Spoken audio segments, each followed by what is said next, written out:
Okay, we'll call the meeting in order, 6 o'clock.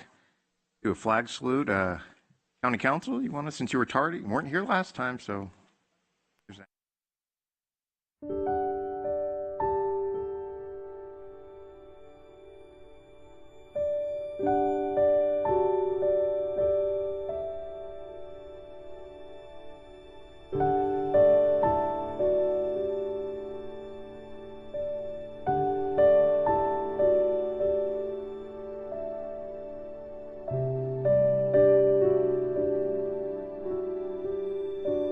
Present. Commissioner Midgley, Commissioner Roostaller, Here. Commissioner Milas, Here. Commissioner Senga. Here. Okay, action on requests for continuances or withdrawals. Thank you, Chair. None. Okay. The public at this time is welcome to address the Planning Commission items of interest to the public that are not listed on the agenda. Again, not listed on the agenda. Okay, seeing no one in the audience, anyone online? We have no part. Presentation I by jumped the gun there. Sanfilippo. He will do a presentation this evening. Just a reminder that this was here before you previously. The new information is the zoning compliance review. All right, thank you.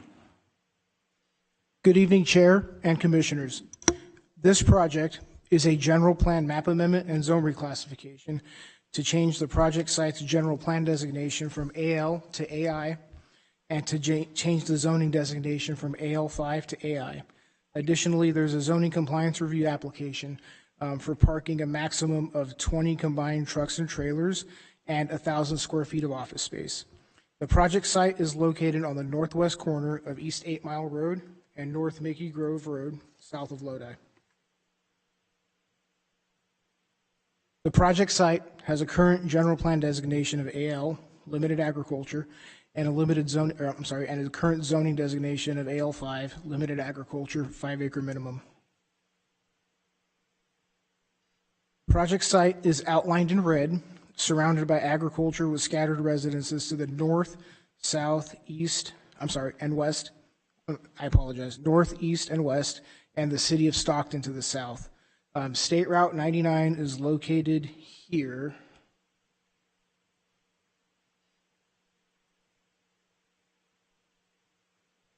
And is 1/2 mile east of the project site.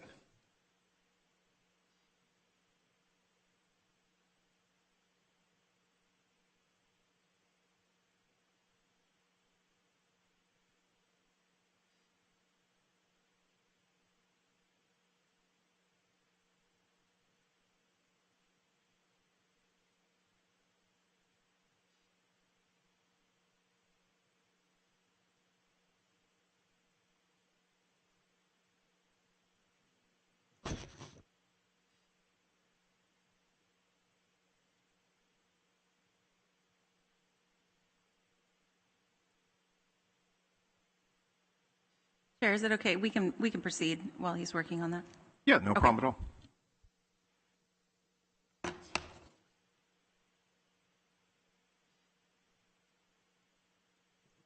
This picture,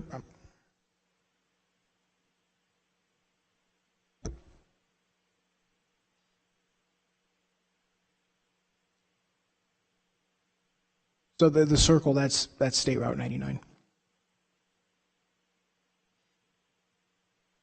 This picture depicts the revised site plan dated May 10th, 2023. The site plan depicts truck parking only along the property line adjacent to East 8 Mile Road, which is here.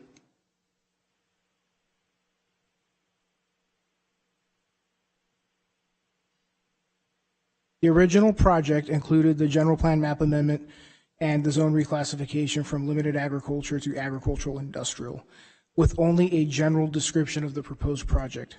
On December 15th, 2022, the Planning Commission denied the general plan map amendment and zone reclassification, and on December 22nd, 2022, the applicant appealed this decision to the Board of Supervisors. The Planning Commission stated concerns related to the lack of information about the underlying project. On February 16th, 2023, the applicant submitted the zoning compliance review application number PA 2300026 for parking 20 combined trucks and trailers and 1,000 square feet of office space. The applicant subsequently withdrew the appeal of the Planning Commission's denial of the general plan map amendment application and the zone reclassification to allow the revised project to be reviewed by the Planning Commission. After CDD staff performed a site visit on May 5th, 2023, it was determined that additional requirements should be recommended to reduce potential project impacts. These requirements were discussed with the applicant and depicted on the revised site plan dated May 10th, 2023, and are included in the proposed ordinance requirements. These requirements include limiting access to the site from East 8 Mile Road to alleviate concerns regarding the use of North Mickey Grove Road, requiring truck parking only along the southern property line abutting East 8 Mile Road, and requiring 6 to 8 foot tall screening to be installed along the north, east, and west property lines of the project site to further reduce impacts on neighboring parcels. Screening may consist of any solid wood fencing approved by the zoning administrator, including wood or chain link fencing with dense vegetation.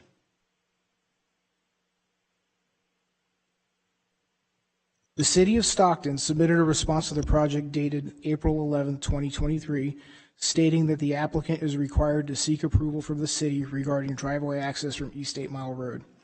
Additionally, a deceleration-acceleration lane may be required depending on traffic volumes. Finally, the city will require roadway dedications to implement the city's general plan. The city's response has been incorporated into the Public Works Ordinance requirements. The project was deemed to be exempt from CEQA because the general plan and zoning change from AL to AI limit the parcel primarily to agricultural uses with limited industrial uses. The specific use proposed includes parking for 20 combined trucks and trailers and processed with a ministerial application. If a more intense use is proposed in the future, CEQA review may be required. The project site has an open enforcement case for operating a trucking business and storing trucks and trailers without the proper permits. As of May 16th, 2023, all trucks and trailers have been removed from the site and will remain off-site unless the project is approved and the required improvements are completed.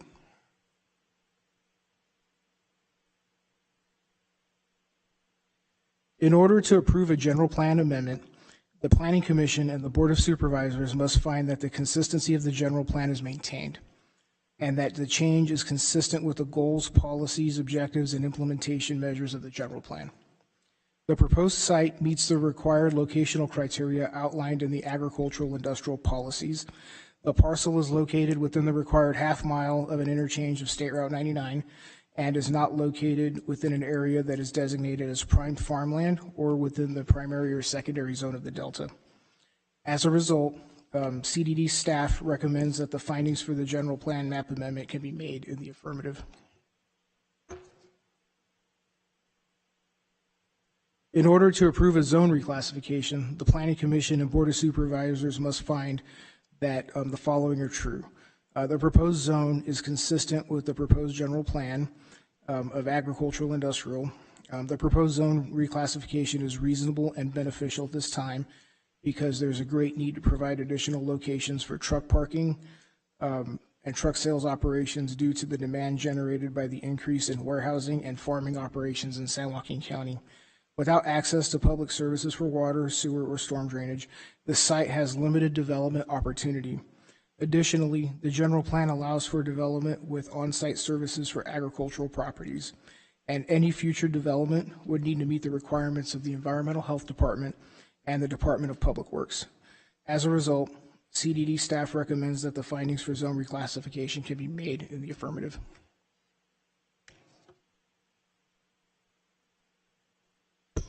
The Community Development Department received 9 letters of opposition regarding the proposed general plan map amendment and zone reclassification, and 2 additional letters in opposition after the underlying project for the truck parking was added to the project. These letters cite concerns regarding noise, traffic, access, aesthetics, land use, property values, and illegal truck parking use. Regarding noise, the development title has specific requirements for small-scale truck parking facilities in the AI zone to minimize impacts on adjacent properties. These requirements include the installation of a 6 to 8 foot screen barrier along property lines with adjacent residences and meeting a minimum setback of 10 feet from the property line. If an adjacent residence on if a residence on an adjacent property is within 100 feet of the project site, the setback is increased to 20 feet. For this project, since there's a residence within 100 feet of the project site on the adjacent parcel to the north, then the north setback is 20 feet. The residence on the adjacent parcel to the west is more than 100 feet from the project site, therefore the western setback is 10 feet. Regarding traffic, the Department of Public Works determined that 25 combined trucks and trailers to be the threshold for requiring a traffic study, but the proposed project only includes 20 combined trucks and trailers. As a result, traffic impacts are expected to be less than significant. However, the project will be subject to regional traffic impact fees that fund local roadway improvements. Although the project site has frontage along both East 8 Mile Road and Mickey Grove Road, access is only proposed and recommended to be permitted from the East 8 Mile Road driveway. At the time of development, the applicant will be required to obtain an encroachment permit from the City of Stockton for the East 8 Mile Road driveway. This has been incorporated into the ordinance requirements from the Department of Public Works. In regards to aesthetics, development title requires the project to have a minimum of 6 to 8 foot tall screen along the property lines adjacent to truck or trailer parking. This has been included in the recommended ordinance requirements for the north, west and west property lines consistent with the AI designation. Screening along the eastern property line was inadvertently omitted from the recommended ordinance requirements, as noted in the notes for this evening, which include revised ordinance requirement 1I2. The staff is recommending to be included if the project is forwarded to the board with a recommendation of approval. With regards to lighting, any permanent lighting is required to be installed under permit and shall be designed to confine direct rays to the premises. No spillover beyond the property line shall be permitted, except onto public thoroughfares, provided, however, that such light does not cause hazard to motorists. Regarding the use of the land, the truck sales and service truck parking use type does not limit truck parking in the AI zone to trucks hauling agricultural products. As a result, if the applicant completes the process to come into compliance, then the truck parking operation will not conflict with any county adopted plan or ordinance. In response to the concerns about property values, this is not a land use consideration and is not regulated by the development title or reviewed by the Community Development Department. Finally, while trucks have been parked illegally on the site, as of May 16, 2023, the trucks have been removed from the project site and the project site is in compliance. This picture was taken along East 8 Mile Road, looking north towards the project site. This picture was taken along the entrance driveway, looking east towards the portion of the property along East 8 Mile Road where the truck parking is allowed. Staff recommends that the Planning Commission approve the recommendations contained in the staff report and listed here. Forward the findings for the general plan map amendment PA 22-00030 to the Board of Supervisors. Forward general plan map amendment number PA 22-00031 2230 to the Board of Supervisors with a recommendation to approve. Forward the findings for zone reclassification PA 220031 to the Board of Supervisors. Forward zone reclassification number PA 220031 to the Board of Supervisors with a recommendation to approve. And forward zoning compliance review number PA 230026 to the Board of Supervisors with a recommendation to approve with the attached recommended ordinance requirements, including revised ordinance requirement number 1I2. This completes staff's presentation. Thank you. Thank you. Any questions for staff from the commission? Okay, seeing none, we will move on to the applicant.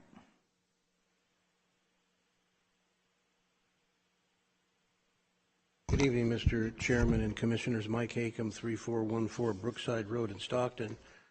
With me tonight are my clients, Kupri, wife Gagandeep, who are the applicants.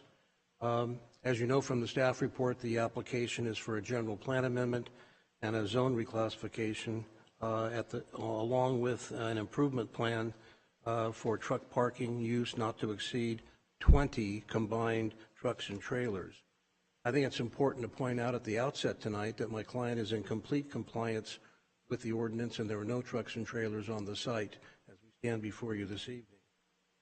We know from the prior application that was denied by the Planning Commission, there was little discussion that night relative to issues that could be resolved by way of negotiation or mitigation, and so that is the primary reason that this matter comes back before you this evening. The issues that have been raised by the neighbors were, as the staff has indicated in the staff report, traffic, noise, access, lighting, as terms of the highlighted items.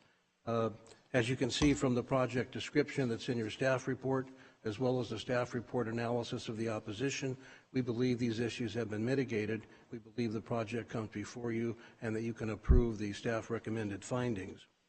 As I indicated, the project could have up to 25 trucks and trailers, but they're reducing the 25 to 20 in an effort to reduce the project description, be more compatible with the area.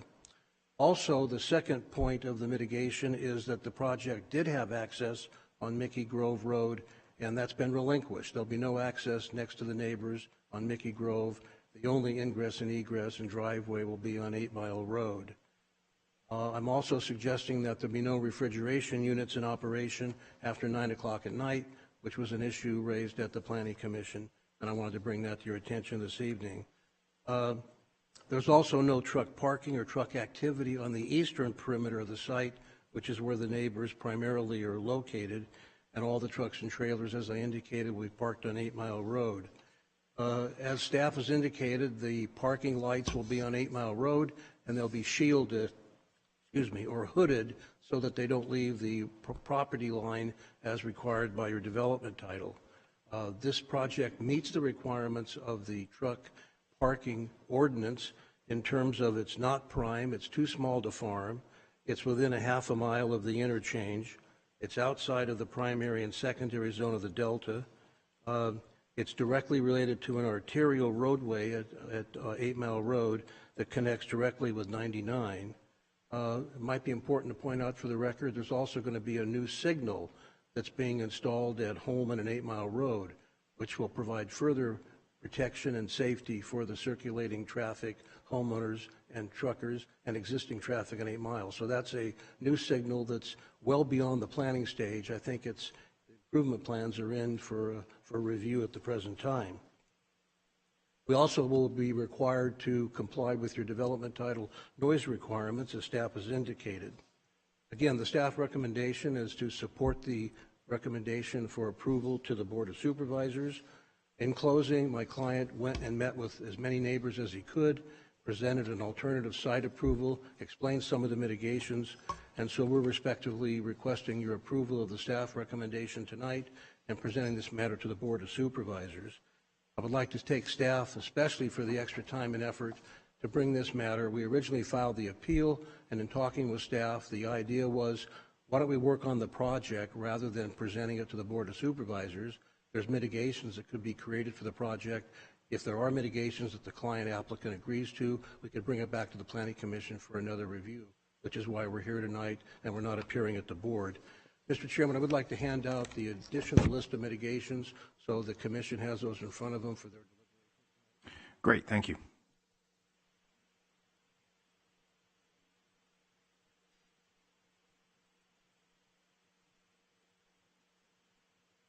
We'd be happy to answer any questions if the Commission has any, Mr. Chairman. Questions from the Commission?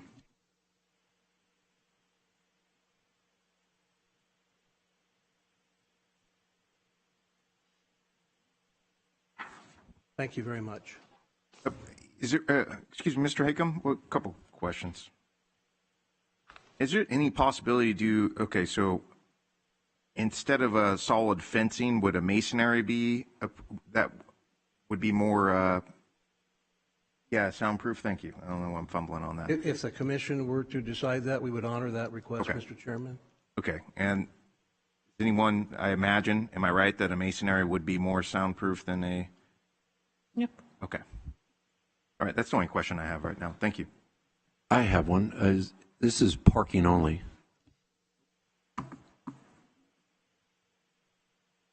Commissioner Milas, yes. Parking only? Just parking, no repair, no mechanic. Is that correct?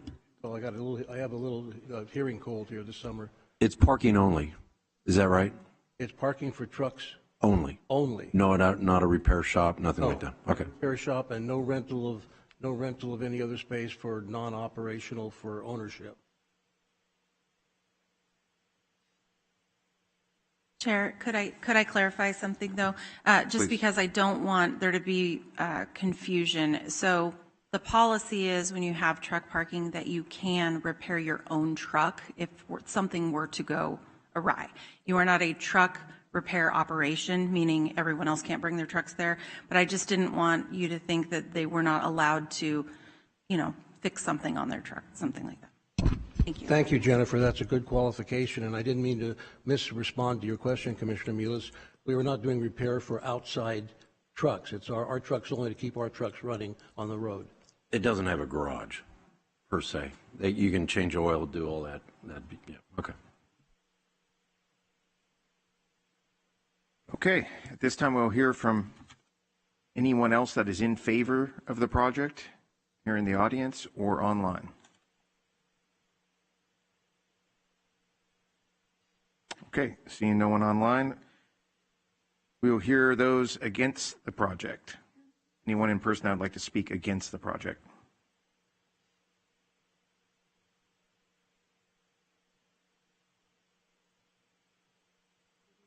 My name is Jacqueline Quam. I live on Mickey Grove Road. The letters that were written in opposition did not change on the second go-round. And for the most part, I understand that they have tried to address each concern. What does not seem to be right is that it is an operation in a residential area. That's what bothers, when I say group, homeowners, especially on Mickey Grove Road. It's in isolation. Criteria you have identified for an operation, a trucking parking operation, is clearly true, but its location is juxtaposed to where it's at right now.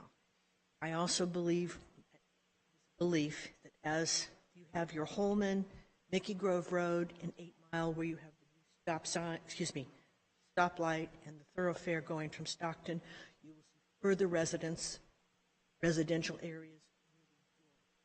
So that is probably the key issue, that allowing the project to go through cannot be addressed. Secondary, there's very little confidence in code enforcement. 18 months went by before the trucks were finally moved, even after the December, in the meeting where it was denied. It wasn't until the 6th of May, trucks were removed. So given the fact that there's a laundry list of very admirable requirements, changes, both access, aesthetics, etc. Is that a 6-month waiting period? Is that a year? Is it before they move in? There's no clarity around that. That's something, again, that from residential side continues to be the biggest concern, that we don't know how forward ever be addressed. I did have one question, which was there is an office addition, and this is new relative to the original work that had been done, and that is an office, that's not an additional repair. Is that correct? Oh, I'm sorry, is that just, I'm assuming that's just an office building. That's what they said, but we will clear that up. We'll ask that question as well and get some clarity on that. Okay, thank you. Anyone else that would like to come up and speak?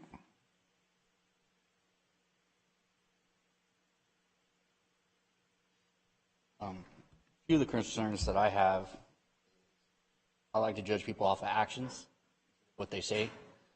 They say that they want to keep a total of 20 units there.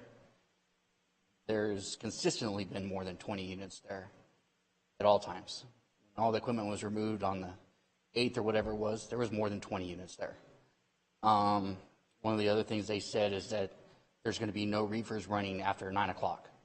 Okay, so at 9 o'clock, you're just going to shut your reefer off and the ice cream's not going to melt? I mean, if you're going to allow reefers there and they're going to run, you can't just say we're going to shut them off at 9 o'clock because they still have to keep the load cold. And that's just common sense. They caused a lot of flooding on our property by the illegal drainage that they put in, which wasn't addressed. I mean, it flooded my shop because they put in illegal pipes out in the front of their facility. They had to have an excavator come out there and remove it. That property out there, there was pools of fairy shrimp out there. They just destroyed the tide pools that were out there. You know, I can't build on my property because of the fairy shrimp, but they can just do whatever they want and destroy it and do what they want.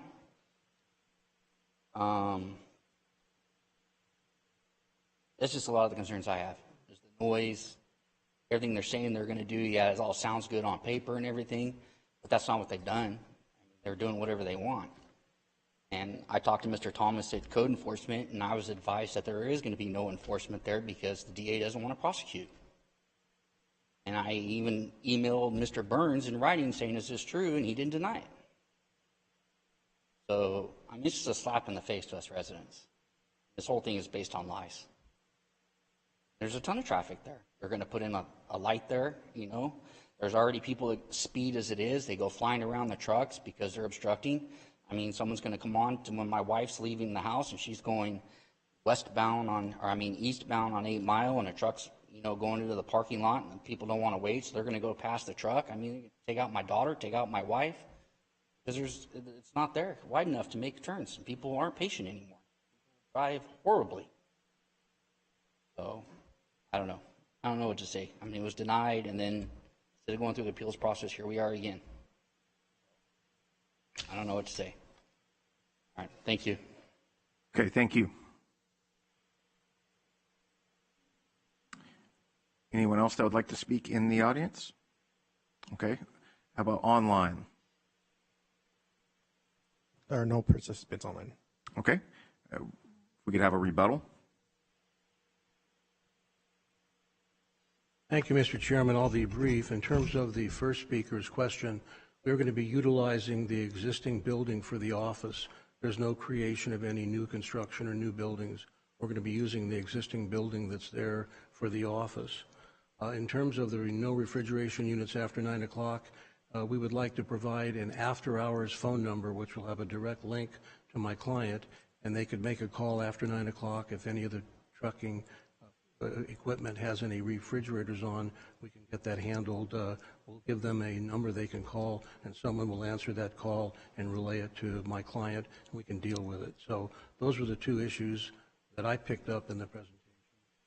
Something with drainage, I believe. I wasn't, some flooding. Anything on that you're aware of? I'm sorry? Anything that you're aware of on the drainage or the flooding issue that, or maybe your client can fill us on? One of the conditions of the approval is that the project has to drain according to San Joaquin County drainage standards. So a retention pond is what is proposed as an option in the staff report conditions of approval. And to the extent that that's an appropriate requirement of the county, we will abide by that. So the reason that there's the culvert is there now surrounding the property is because that's how it was when it was agricultural land. And so in the event of an improvement, which we're proposing, we have no objection to complying with the new San Joaquin County storm drainage requirements as set forth in the Development Title Code that's referenced as a condition of approval on the project now. And how many current trucks does your client have in his fleet? He has 10 tractors and 10 trailers, which is basically one unit. A trailer can't drive itself, so you basically have 10 trucks. It's counted twice according to the ordinance, but I think that's because they want to be accurate in terms of equipment, but a trailer can't drive itself, so you have to put a tractor with it to move it. So it's 10 tractors and trailers for all intents and purposes. Okay, thank you. Any other questions? Thank you. Thank you. Okay, we're going to bring it back to the commission at this time. I'm sorry, there's no chance for rebuttals at this time. Back to the commission. I would like to ask. You can ask about code enforcement. That's it. We're getting a presentation on code enforcement today, but I would like to know if we can, why the opposition is here, what that process is, how would it look like, kind of from beginning to end. Is that possible? Yes, we can answer some questions. I'll touch a little bit on it, and then I'm going to probably defer to Code Enforcement Chief Burns. So I believe I even acknowledged this in the last meeting, which was that we are really trying to work. First of all, I'm a new director, so I've been really working with our new Code Enforcement Chief on creating a more robust enforcement program. I can give you my word that we are working on that, and I can apologize on behalf of all the history in the county, but I can tell you that we are working with all of the tools that we have been given over the years that were not implemented. So we have the ability to do fining. We have the ability to revoke permits. We have the ability to do a number of things to hold people accountable. Like I said, I can't make excuses for the past, but I can ensure that we are being diligent moving forward. As far as, I don't want to totally get into the code enforcement presentation later because you'll have to listen to it twice, but we do have tools in our tool belt to enforce the permits, and we can address it in multiple ways. So let's say there's just a night where the neighbors see, 20 actual tractors and 20 trailers, so they double what they're allowed. They take a photo or a video or the reefers, they hear the reefers. There's someone they can get in touch with, and there's a process. Yes, correct. So the comment from the, from the individual who said that they had emailed Chief Burns. So I'm not sure exactly what the email said, but there is no DA case at that location right now.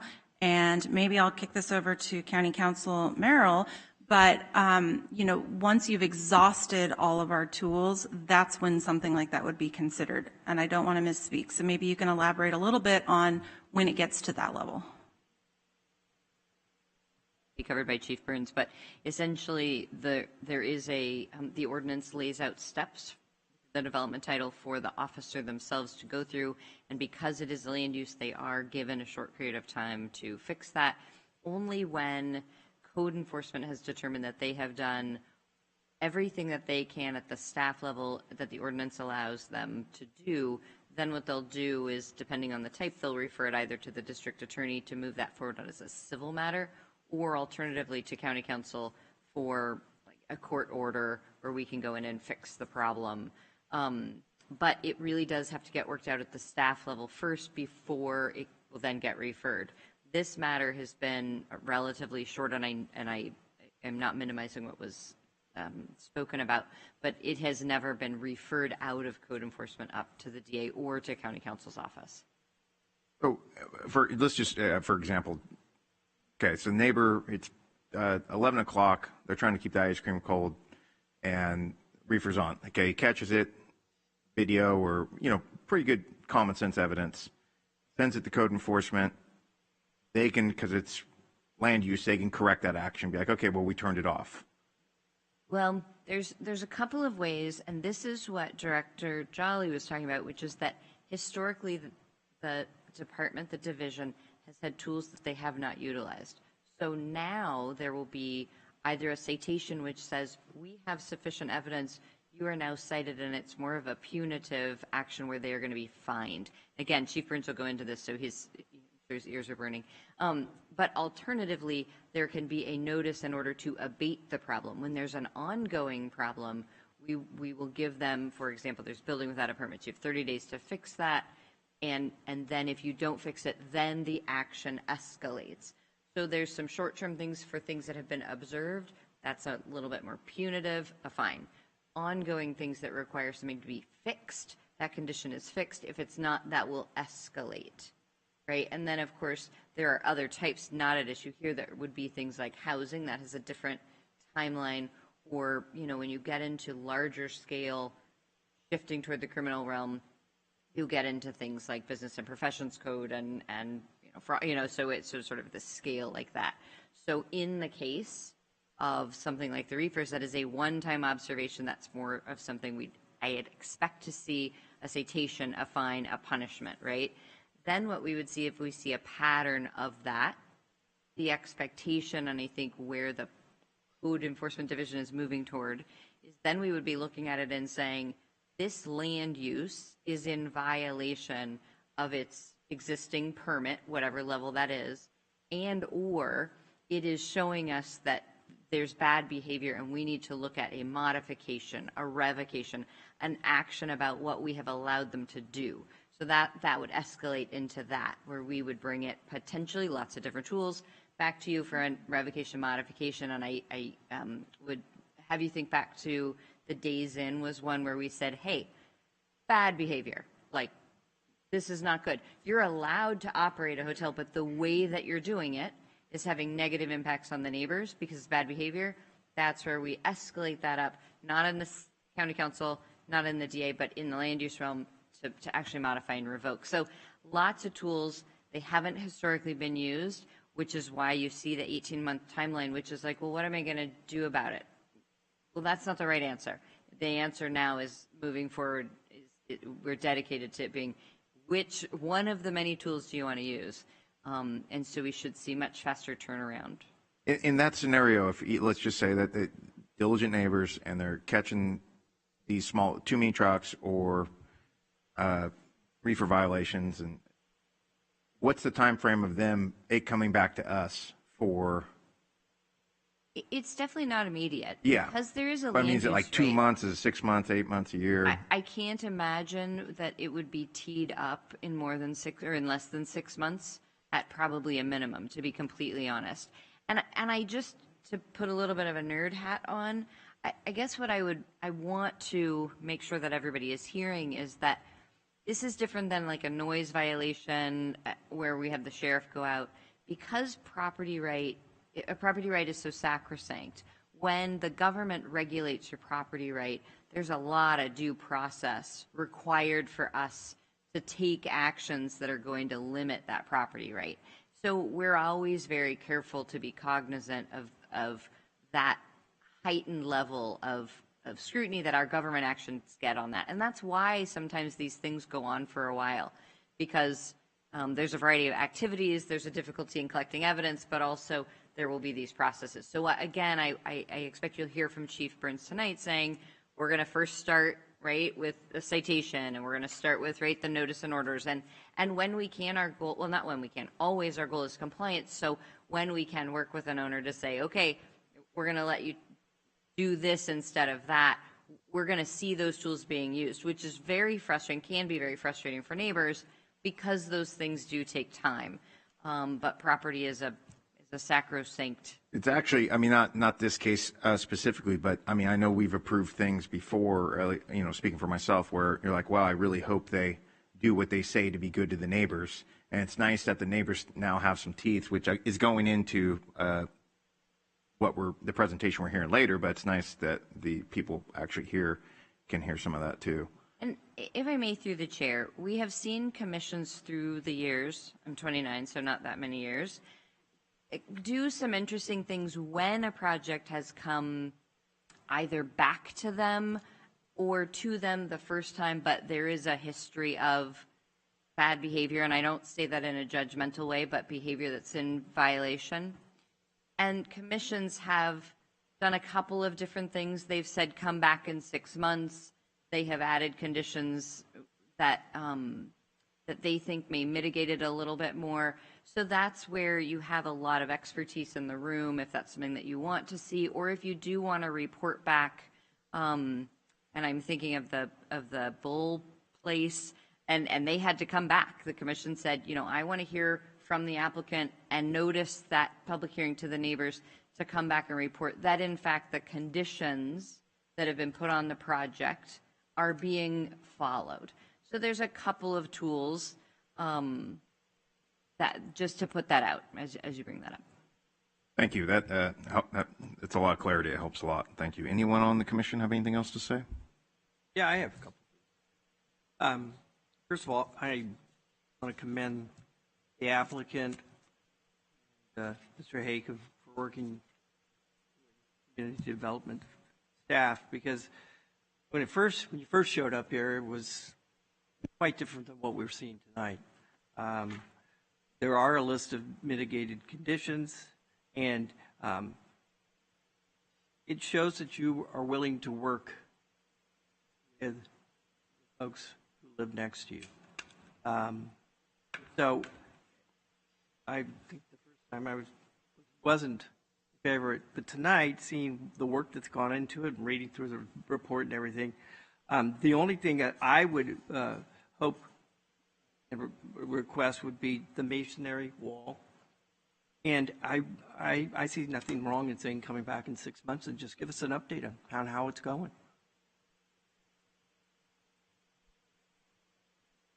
Anyone else?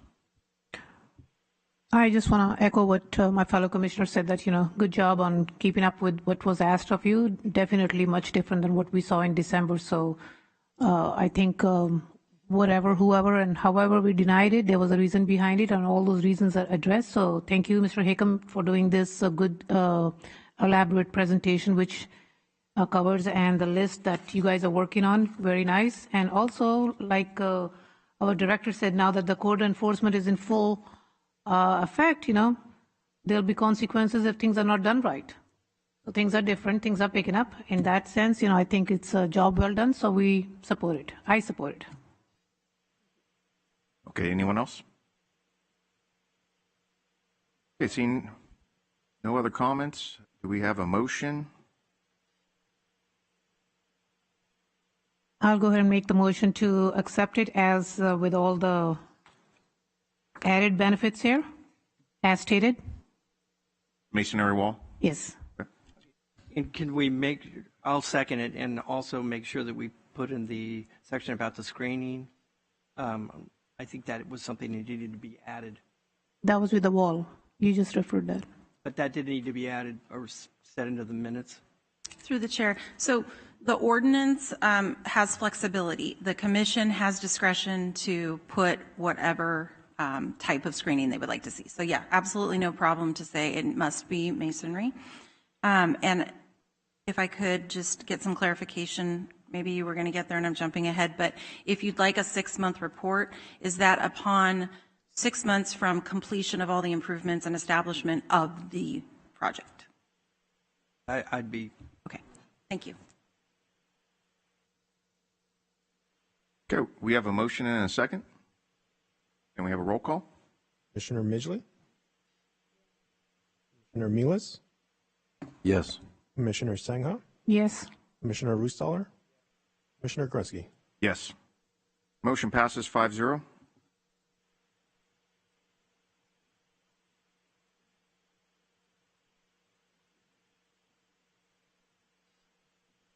Okay, moving on to other business. I'd like to invite Code Enforcement Chief Burns down. He's going to do a presentation. One more piece of information for just your knowledge as well as the public that I didn't get a chance to talk about is that we also have the ability to do evening inspections, weekend inspections, things that we did not previously do, which made a lot of decision makers kind of uneasy because people would say, well, they're just going to violate on the weekends when you guys aren't working. Well, we have started already having staff check things out on the weekends, have staff check things out after hours. So that is one of the additional tools that we will utilize. Yeah, thank you. Thank you.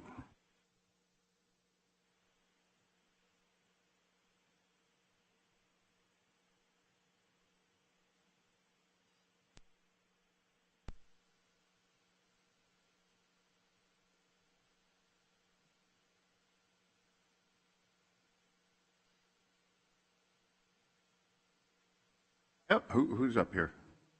I'm not up, am I? Okay. I got nothing to say. Who's on first? I don't know. Oh, never mind. It's hard for me to be silent that long, so I got scared. exactly. Anyone? Anyone? Good evening, Commissioner Chair and Commission. Thank you for your time. I appreciate it. I know it's valuable, and I hope that we are able to provide you with some additional information about what code enforcement does through this presentation. And I would invite you to call me at any time if you have questions as a result of tonight or as a result of any code action that you may have interest in. So I want to start with who we are. So our code enforcement staff, as you know, I'm the recently hired chief of code enforcement. I've been with the county now about 8 months. And so we're making progress, slow but sure. I'm really excited to announce that we've just offered and a job has been accepted by Michelle Henry. Michelle is going to be the new code enforcement manager. She brings to our staff considerable experience from the Environmental Health Department. And so she's got a record of success and accomplishment, and she will absolutely make us better and stronger at many things that we need the improvement in. And so I'm very happy and very excited and look forward to her joining us in mid-June.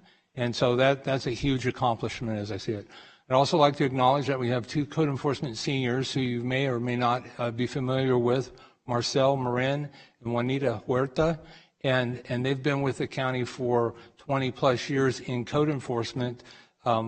Juanita, I'm aware, I just became aware, has actually got like 36 years of experience, and so they've lived through the different patterns and processes in code enforcement, and so they have the institutional knowledge that we want and we need.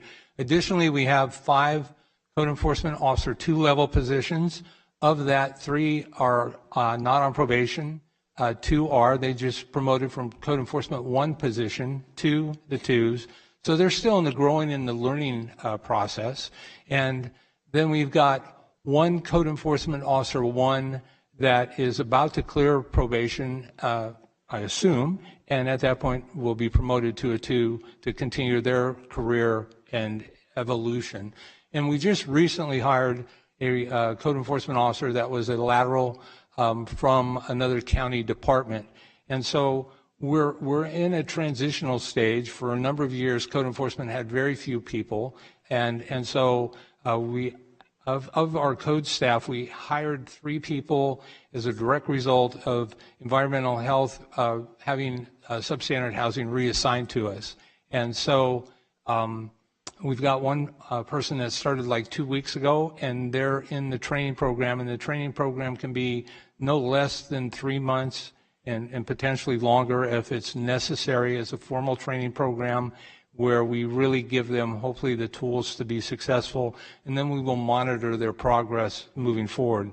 So I want to say that since I've been on board, we took what was previously code enforcement officers just worked county-wide, and now we've refined that to where each code enforcement officer works in a specific supervisor's district, specifically receiving that type of, kind of like a police beat system would be.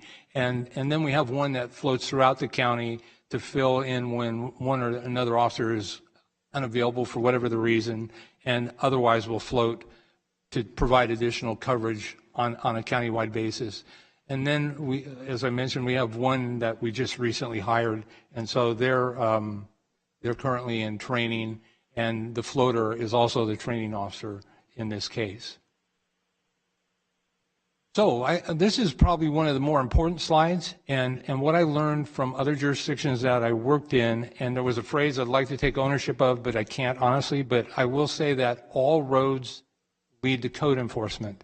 And I think it's evidenced by our primary partners. You know, we work and are assigned in a division with community development, and so we work on a daily basis with the planning division staff, and we work with the building division staff on a daily basis. I'm sure Councilor Merrill would prefer for me not to say this, but I think, frankly, we work with county council regularly, frequently, if not always, on a daily basis. I'm going to go with daily basis, yeah. We do require a lot of her time, and other county council members as well. And it's because of the technical work that we do. And when you're dealing with people's property rights, you can't make mistakes because those mistakes have lasting consequences. So we're not afforded the luxury of what ifs and making mistakes. So as was alluded to earlier, many of our processes are time sensitive, but they're also driven by time requirements to make sure that we're right. And we also will occasionally work with the district attorney's office, as you're aware. We're presently working with the different fire districts in the county, and we're starting to see an influx of more work with the county fire districts for primarily land use related issues. And so again, they're a strong partner. We work often, if not always, on a daily basis with the sheriff's office as well. And primarily we deal with some difficult properties, and in some cases some difficult property owners and people on properties.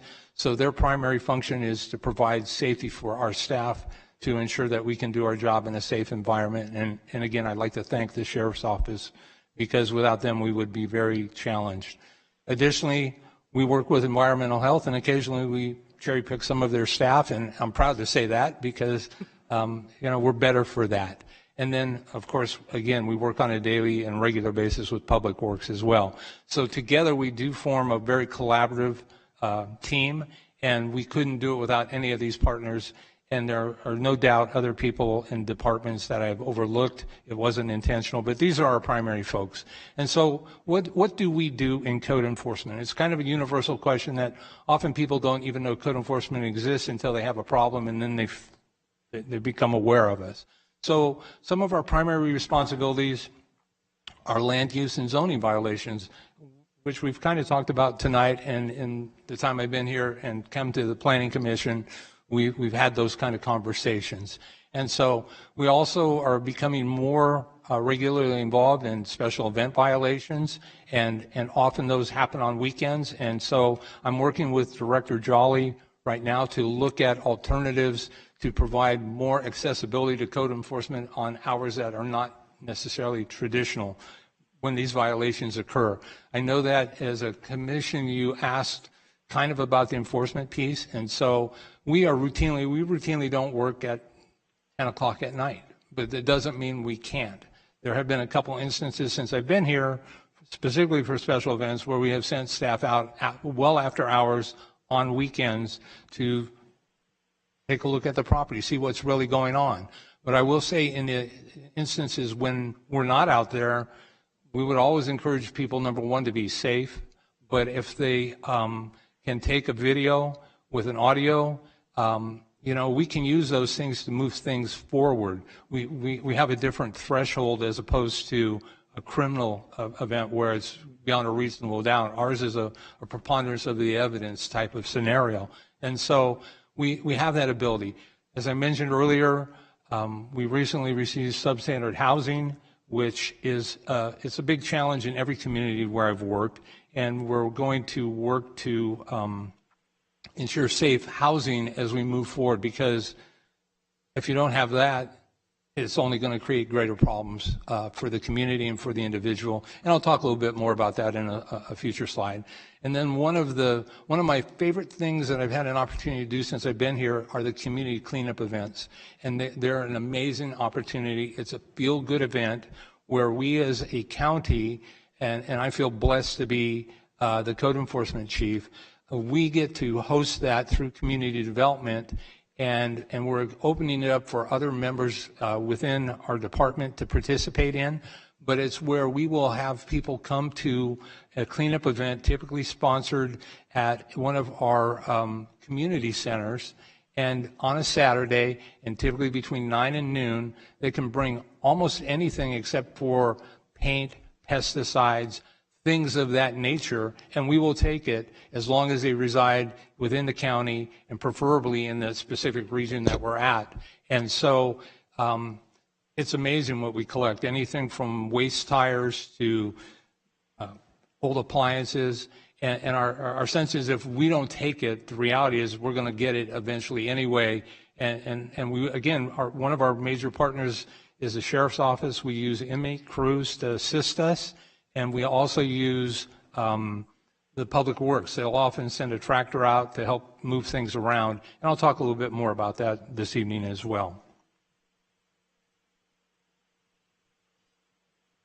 So this is kind of goes to part of your conversation earlier this evening. So back in January of 2022, the Board of Supervisors approved a fee schedule for cost recovery purposes for staff time allocated to involve and deal with code violations. And so our number one priority is always to try and gain voluntary compliance. But quite candidly, when voluntary compliance doesn't occur within the prescribed period of time, we have other tools available. And so, as you can see by the workflow, which is a critical piece of what we do because we need to be consistent in our enforcement efforts. It doesn't matter who you are, where you live, your skin color, your race, your religion. We need to treat everybody equal. And so workflow helps us to do that. And so we're going to, not always, but often on minor violations, we're going to send out what we call a courtesy notice. And that's simply an advisory saying, hey, Tim, we received a complaint regarding this or that on your property. If your property is in violation, please correct it. And if you correct it, there will be no further action and we will be done. However, if you don't correct it in the prescribed time, then we will send somebody out, and at that point we will start a more formal process, and at that point you will then have to pay a $126 fee, and that fee was approved by the board, and so it's in the books, it's been there, and we're now starting to roll it out through county council's assistance and through Director Jolly's direction and her support. And so if things continue and don't get better, we can then issue another violation, and as you can see, $90. And Councilor Merrill suggested that we can issue citations. We have an administrative citation process that has been on the books for a number of years, but has not really been used in code enforcement. But if we issue an administrative citation, there's a fee of $207, and these all go to the property owner, typically the violator who has ultimate control of the property. Again, and if we refer something to the district attorney, again, another $207. And these can be compounding fees to try and help recover some of the costs associated with code enforcement's efforts. And I think the philosophy, the theory there is the county is going to be as nice and kind as they can to you, and we want to work with you. But if you're not willing to work with us and get things to where the code requires them to be within a reasonable amount of time, then we're going to charge you for staff time at some level. I would tell you that these fees don't necessarily truly capture our complete cost, but it's a part of that cost. And, you know, the philosophy is, as a county resident, I should not have to pay a county employee to tell another county resident to correct their problem through my tax dollar once we've been given the opportunity to correct. And so it's kind of a universal thought that, again, most people think they can do many things with their property, and often they can, but there's often a requirement in a process, and candidly, in some instances, it's not allowed. And so we need to educate our community and then work with them. But when we can't, or when we can't get to the finish line, then we may have to enact fees and at some point fines as well.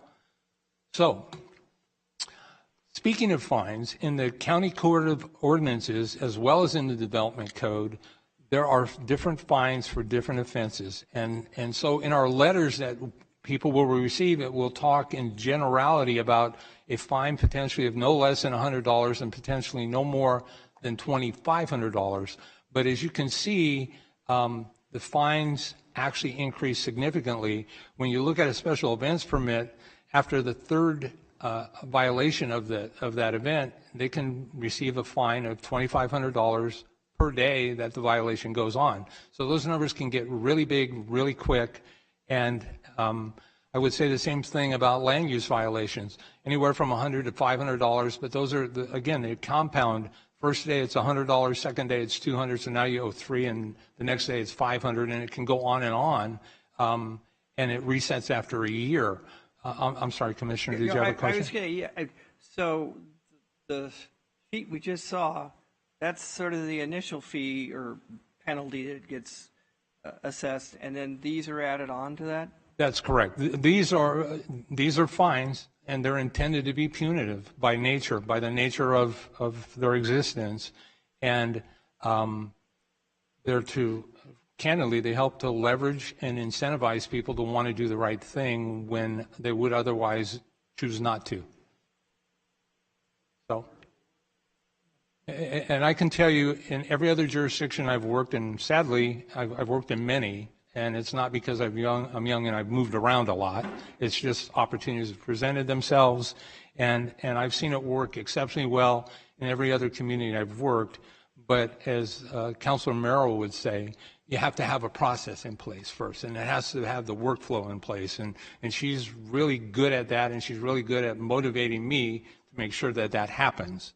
And so, because you need to, that you didn't call me bossy. I appreciate that. I would never do. I would never do that. I would never ever do that, at least in public. And so, even though it's definitely true. But not for me to say. And so, ultimately, though, it does work. It absolutely does. And nobody wants to do it, but it's a solution to a problem that often can exist for a long period of time. But there has to be due process. And so I will also tell you that when those fines are imposed, there is an opportunity. We have to, and the counselor also mentioned this, there has to be due process in place. And so the county has a hearing officer process, and there are several different forms of appeals depending on the nature of the violation and different ways that that can happen. But you can't just blindly or nonchalantly find somebody and not give them a process to oppose it. And so that's part of our work as well to move those things forward. So in 2022, to give you a sense of the volume, we received 2,363 complaints. And again, I think this information helps to reinforce that many things flow through code that don't ultimately live in code enforcement. And so of those, our inspectors established that 844 were unfounded. 533 were referred to other agencies, other jurisdictions, other divisions and departments. And in that past year, we closed 702 cases. That's about 88% of our total cases we've received. And so the numbers in and of themselves are good, but we can do better, and we will do better through different policies, procedures, and processes that we're going to implement. And at the end of the calendar year, we rolled 284 cases into 2023, and that's very normal. These things don't start overnight. They often don't get to the condition they're in overnight, and they are not resolved quickly in most instances. So I want to talk with you a little bit about things that we're doing We've gone in and we've rewritten many of our correspondences to notice and make people aware that we are going to implement fees first and fines second. We want to give people fair warning that these are things that have always been available, and we are now going to start to use them with care and caution, but we will. And so we are working, we being me primarily, and Director Jolly, on a division manual, and that's going to take some time, but we're making progress there. I mentioned briefly the administrative hearing program that has been on the books for a number of years, and our county council has actually worked on that process, and so I won't try to speak as an expert, knowing that the expert that created the process is before you. But again, we will use that. We are beginning to work on private property vehicle abatement program, a pilot program specifically. And as I've told our new manager, Michelle, that's her first assignment when she gets here. I want to figure out what other counties are doing, what they've done well, and what they've not done well. And then I also want to work with our sheriff's office, who helps us out on a daily basis, to address this, to help get vehicles removed that are junk, trash, or debris that have no historical value. And so part of that moving forward is we're going to have to do some text amendments to our current ordinances. Under the vehicle abatement at this point, through due process, if we took a vehicle or proposed to take a vehicle and they didn't like it, their due process would be to file an appeal. Currently, as it's written in the Code of Ordinances, that appeal, and through the Development Code, that appeal would come before you.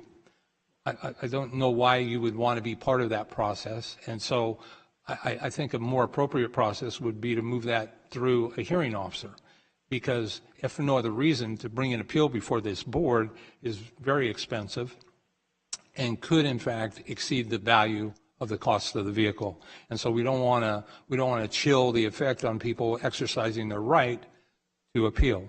And so we're working on and we'll be working, and I'm hoping through the directors to roll out a private property vehicle abatement program within 6 months of tonight. And now it's on record, so I am accountable for that. And so we're also working to move forward with a nuisance property abatement program. And this week I was in court with Councilor Merrill addressing a specific property that has junk, trash, debris, potentially boarded up windows, so there might be some substandard housing issues, and there are the vehicles as well. And so we're working on that to move something forward, knowing that these are happening on a real-time basis, and we can no longer park these indefinitely to find solutions that are data-based and they're smart decisions. And that particular project could involve many different elements of our partners as well, already with County Council on board with that. Can I ask how long that's been going on, the process? I'm going to have to defer to the counselor. I want to say at least a year. Yeah, I think that one was probably referred to us a little less than a year ago. And so I'm trying to think of when the citations were. 22, I want to say that the citations were from 22, although some predated. The vehicles predated, but there was a well on that one. So from the time of referral, it's been less than a year to court order. That can actually go quite quickly once it's referred, if there's been that strong legwork at the department where there's part of what's happened is when they come to you guys, when you hear about us going to court over the past number of years that I've been here, by the time they get to me, they're 8, 9, 10, 11 years old. I was dealing with the court today on a case, and it 2006, there was a memo, there was complaint. It's been ongoing for many, many, many years.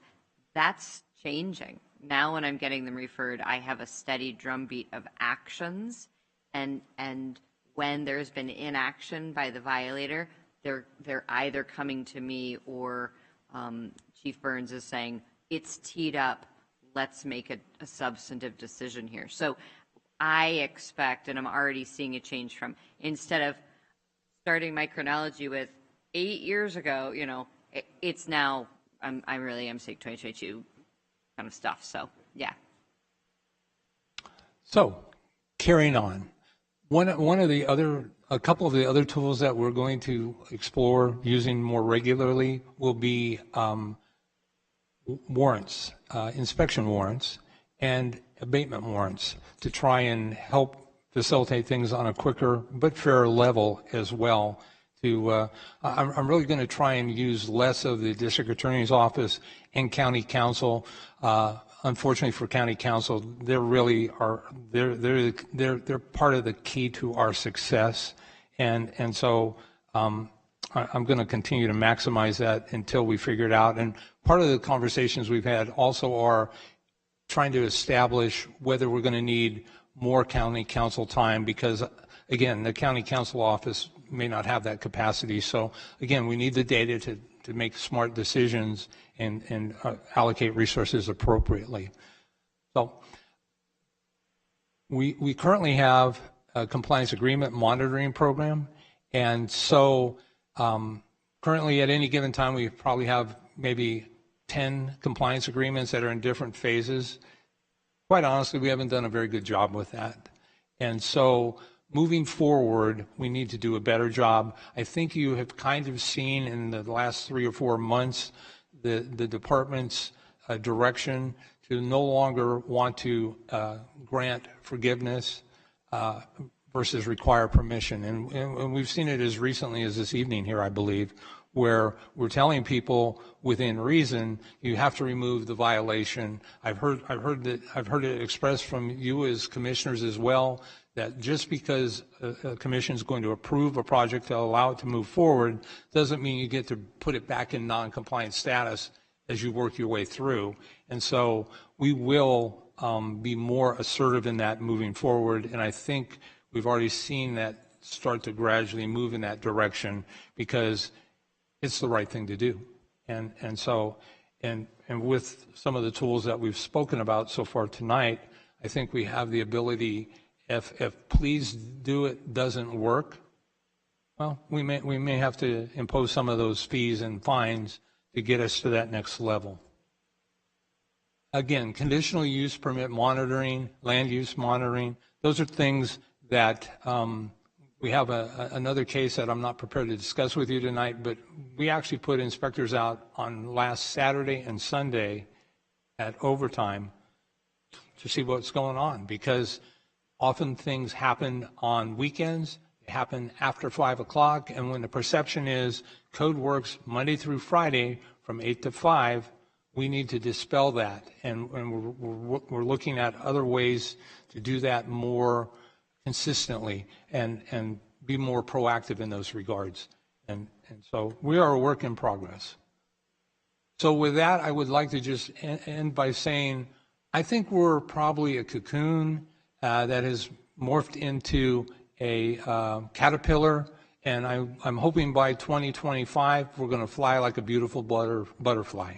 And so with that, I thank you again for your time, and I take any questions that you may have that I haven't answered. A code enforcing butterfly. That's it. Like with armor and spikes and stuff. I mean, well, the conditional land use stuff speaks right to the what the neighbors were. They'll have a direct line. There's a process, so that's good because we have heard about issues in the past. But that was great and very informative. I never knew the whole workflow and any of that, so I feel more informed and glad to have you. Thank you, sir. I appreciate it, and I look forward to doing regular updates to you as a commission. And again, thank you for your time and for your ear. I know it's valuable. Okay, and look after this last one, just a thing that we had up here to make sure that that guy's following the rules and all that. We'll be on it. Okay, thank you. Okay, director's report. Chair, I just want to say something. I was just going to say that thank you for referring that, because we just had a cleanup, the county cleanup, where our supervisor Rickman was there on the large community center. It worked out very good. The ID was required to show that people do live in that area, which is, I think, reasonable. But that thing worked out really good. So thanks for doing that. And thanks, Jennifer, for doing that also, because people they understand that, there is a source, like you said, sooner or later you're going to deal with it anyway, so might as well be proactive. Thank you for your kind words. I'll share your thoughts with our staff. I know they'll appreciate that. I tell you, I love it. I've signed up for all 17 of them this year, and I can't get enough of it. It's just a really feel-good moment. It was really I good. invite any of you to come out to experience it. It's a wonderful experience. Thank you for doing it. Thanks again. Great job. Director's report. Thank you, Chair Grunsky. I won't read all of the items that are going to the board. They're on your notes for the evening packet. However, we are taking 3 general plan zone reclassifications that you've recently heard in front of you and recommended approval on to the board on June 6th. We also are providing a housing element annual progress report to the board on June 6th. We are working on updating our housing element, which is a component of the general plan. You're required to have an 8-year plan for implementing housing. So we are coming up on year 23 was the last year for our last one. So a lot has changed in the last 8 years. So it's quite an undertaking. We're using a consultant. So we will be giving you some updates and even potentially maybe having a study session with you to hear your thoughts on what we might be able to do to provide additional housing opportunities in the unincorporated county. Other than that, I don't think I have anything else to report. Our future meetings, we are going to just have one meeting in June, one meeting in July. They're both the later dates. So it's June 15th and July 20th due to scheduling and also due to what's coming up on the agenda. We have one item scheduled for the June 15th. It's a winery. It may or may not go on that date. So I will keep you posted. Thank you. Okay, very good. Planning Commissioner's comments. I will do one. It is my 10-year anniversary with my wife, and she is like the one person when you see online that one person is watching. It's her. She doesn't look like a nerd, but she watches all of these. And 10 years, and I woke up this morning and told her how lucky she was. And that's it, as I know she's watching. Because so anyway, happy anniversary. That's all I got. That's all I had. Oh, I came here to hang out with you guys. thank you. Saved me a lot of money. It's only 7:15. I would argue you can still take her out. It's too late. Don't have a sitter. I'm tired. You know how it goes. Flowers, It's already anyway. texting me. Oh, boy. All right. That's all I got. I better get out of here.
you.